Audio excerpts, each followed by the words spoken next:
bombastic side-eye, criminal offensive side-eye. Tapi bohong.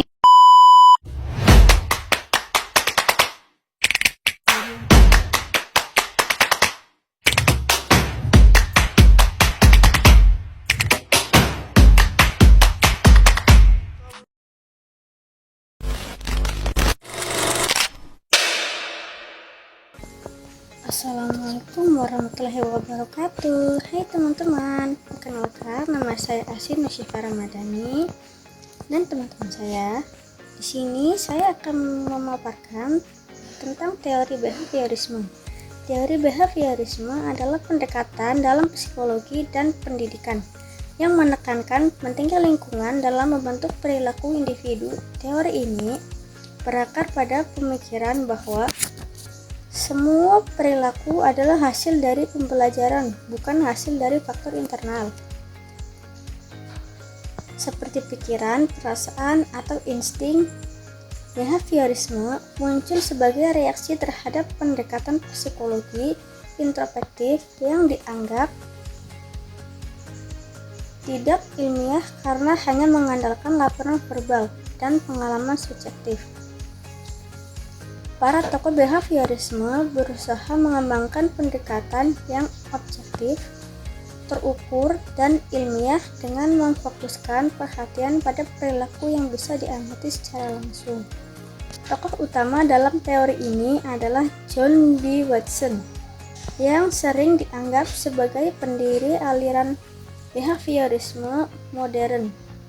Ia berpendapat bahwa manusia lahir seperti kertas kosong dan bahwa lingkungan sepenuhnya menentukan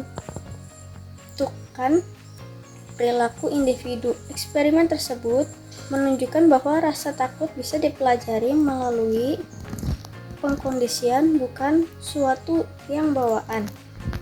Ivan Pavlov, seorang psikolog Rusia, memberikan kontribusi yang penting melalui eksperimennya.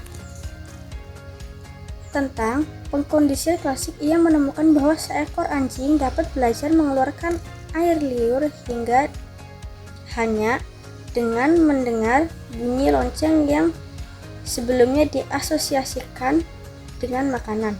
Hal ini menunjukkan bahwa respon alami bisa dialihkan kepada stimulus baru melalui proses pembelajaran. B.F. Skinner kemudian mengembangkan teori pengkondisian operan yang memperluas prinsip-prinsip behaviorisme dengan menekankan pentingnya konsekuensi dalam memengaruhi perilaku. Skinner membedakan antara penguatan positif dan penguatan negatif, hukuman positif dan hukuman negatif, serta memperkenalkan konsep jadwal penguatan sebagai bagian dari strategi pembelajaran yang sistematis. Secara prinsip, behaviorisme memiliki beberapa ciri utama. Yang pertama, fokus utama adalah pada perilaku yang tampak dan dapat diamati.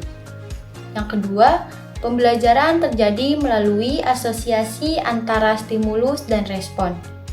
Yang ketiga, penguatan dan hukuman digunakan untuk meningkatkan atau menurunkan perilaku tertentu.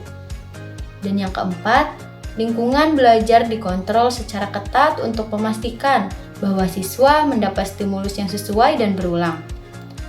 Teori ini menganggap individu sebagai makhluk pasif yang merespon terhadap lingkungan dan bahwa semua bentuk perilaku, bahkan yang paling kompleks sekalipun, dapat dijelaskan melalui hukum belajar sederhana. Dalam konteks pendidikan, khususnya di sekolah dasar, behaviorisme memiliki penerapan yang sangat luas. Misalnya, dalam pengelolaan kelas, guru dapat menggunakan sistem reward dan punishment untuk mengatur perilaku siswa. Siswa yang menyelesaikan tugas dengan baik bisa diberi stiker, ujian, atau poin tambahan, sedangkan siswa yang tidak patuh bisa diberi teguran atau dikurangi waktu bermainnya. Dalam pembelajaran, konsep dasar seperti membaca, menulis, dan berhitung. Strategi drill atau latihan berulang sangat efektif untuk menanamkan keterampilan dasar. Misalnya, siswa kelas 1 SD dapat dilatih menghafal perkalian melalui pengulangan soal yang memperkuat konteks stimulus respon. Guru juga bisa menggunakan shaping atau pembentukan bertahap, yaitu memberikan penguatan pada setiap kemajuan kecil sehingga mencapai perilaku yang diharapkan, seperti keberanian untuk membaca nyaring di depan kelas. Contoh lain adalah model tutor sebaya di mana siswa saling memberi penguatan positif dalam kelompok belajar. Nah, selain kelebihan-kelebihan tersebut, behaviorisme juga memiliki kelemahan. Salah satu kritik utama adalah bahwa teori ini terlalu menekankan aspek mekanistik dan mengabaikan proses internal, seperti pemikiran, motivasi, dan emosi. Siswa dianggap pasif dan hanya bereaksi terhadap stimulus. Padahal, dalam kenyataannya, siswa juga menggunakan penalaran, refleksi, dan pemahaman dalam belajar. Selain itu, penggunaan hukuman secara berlebihan bisa menimbulkan efek negatif seperti rasa takut, rendah diri, atau bahkan pemberontakan. Oleh karena itu, pendekatan behaviorisme sebaiknya tidak digunakan secara tunggal, melainkan dikombinasikan dengan pendekatan lain, seperti kognitivisme dan konstruktivisme, yang lebih menekankan pada peran aktif siswa dalam membangun pengetahuannya sendiri. Namun demikian, tidak dapat disangkal bahwa teori behaviorisme tetap relevan, terutama dalam konteks membentuk kebiasaan belajar, melatih kedisiplinan, dan menerapkan strategi pembelajaran terstruktur. Pendekatan ini sangat berguna dalam pendidikan anak usia dini, pendidikan vokasional, serta pelatihan yang membutuhkan keterampilan dan teknik prosedural. Penggunaan media pembelajaran yang memberikan umpan balik langsung, sistem e-learning berbasis drill, serta aplikasi penguatan berbasis gamifikasi adalah contoh nyata bagaimana prinsip behaviorisme masih digunakan dalam pendidikan masa kini. Terima kasih sudah menyimak video ini sampai akhir. Semoga apa yang saya sampaikan dan teman saya sampaikan bisa bermanfaat dan menambah wawasan kita semua. Mohon maaf jika ada kekurangan dalam penyampaian. Sampai jumpa di video tugas berikutnya. Wassalamualaikum warahmatullahi wabarakatuh.